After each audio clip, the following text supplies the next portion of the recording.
안녕하세요. 호요환율연구소입니다.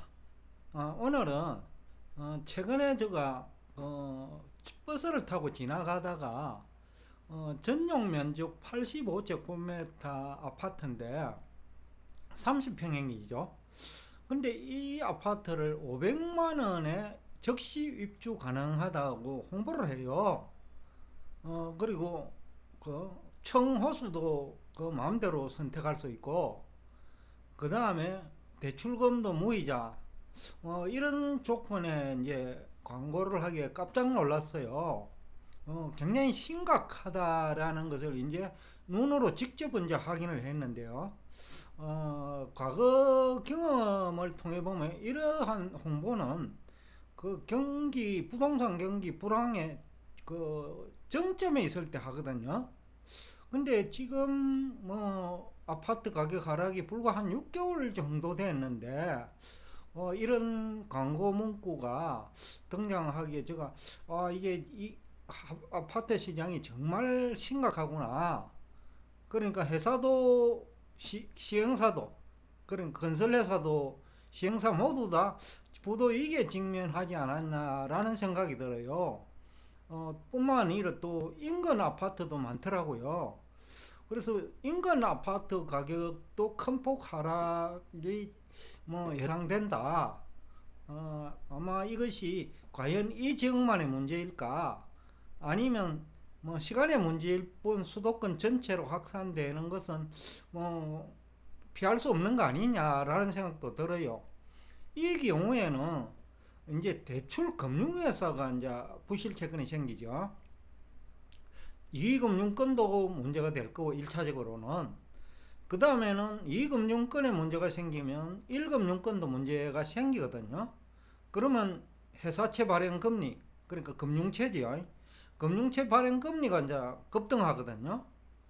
그러면 이제 뭐 은행 대출 금리는 추가적으로 상승할 수밖에 없지 않느냐. 지난 2분기만 하더라도 뭐 10월이나 돼야 그 주택담보대출금리가 8%대로 상승할 것 같다라는 얘기가 많이 돌았는데, 경우에 따라서는 이것이 조금 빨라질 수 있겠고, 또 기존의 그 대출 조건으로 그 대출 조건이 그래도 금리 조건이 낮았죠. 그런데 이제 앞으로 이것이 많은 사람들이 지금보다는 2% 정도 상승할 수 있는 대출 조건이 되지 않겠느냐. 그리고 만기 연장을 해야 된다면 과연 그 은행은 그 옳은 그 대출 금리 조건을 제시하지 않을까. 은행이 장사꾼이니까 당연히 그럴 거로 봐요. 그뿐만이 아니겠죠. 시장금리 전체적으로 이제 뭐 그 금융채뿐만 아니라 금융회사가 어려우면 결국은 일반 회사채 시장도 얼어붙거든요. 그러니까 상장기업들 대부분이 이제 자금 조달 금리가 올라가죠. 그러면 상장기업의 이제 영업 실적이 이제 나빠지고, 또 은행이 부실 채권이 빠른 속도로 증가하면 그 다음에 외환시장하고 리처 상품 시장도 지금 상당히 발달돼가 있거든요. 리처는 여러분 무엇인지 아실 거고, 부동산을 주로 이제 아파트예요. 리처도 아파트를 수익 실현 대상, 그러니까 재테크 대상으로 개발한 상품이거든요. 이것도 만만치 않겠다. 빨리 이 리처 상품 투자를 하고 있다면 돈을 빼야 되겠다 싶은 생각도 들었어요. 그래서 이거 전반적으로 외환시장에도 불안한 것 같고, 지금 과연 이것이 한국만의 문제인지는 모르겠는데 중국도 비슷하겠죠. 그래서 최근 그 환율 상승을 두고 달러 인덱스죠. 뭐 혹자들은 미국이 기준금리를 뭐 인상하는 데서 원인을 찾는데, 제가 볼 때는 그거 아닌 것 같아요.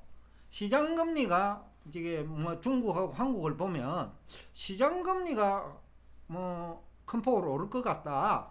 그 기준금리와 관계없이 큰 폭으로 오를 것 같다라는 거죠. 그리고 금융회사들이 한국도 나빠질 것 같고 뭐 중국도 나빠질, 나머지 중국 관련 국가들의 금융회사라고 해야 되겠죠. 이쪽도 문제가 생길 것 같다.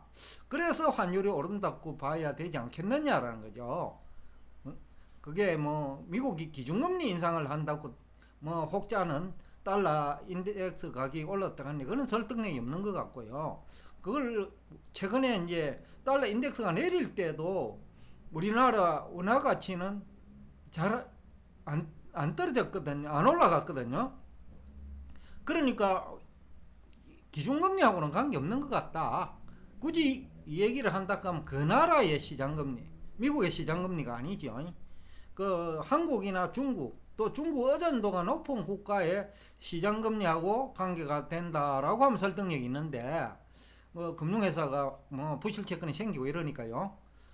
미국의 기준금리 인상 때문에 달러 가치가 올라간 것이 아니라 상대적 가치의 비율이 환율이니까 그런 중국 의존도가 높은 국가들의 시장금리가 오르면서 달러 인덱스 가격이 오른 촉매제 역할을 하는 거 아니냐라는 생각도 들어요.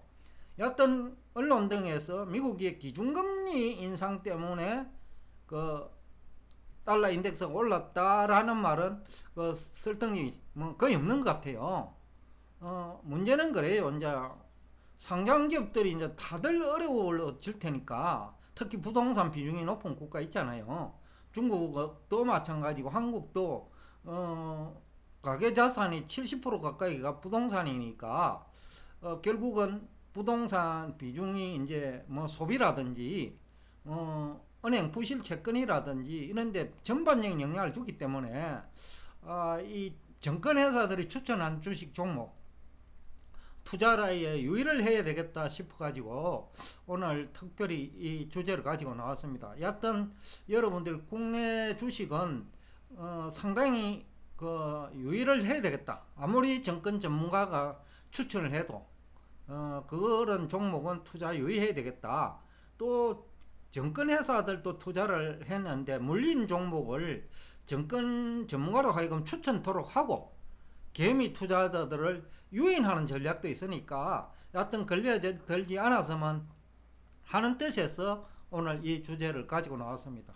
오늘도 끝까지 경청해 주셔서 대단히 감사합니다.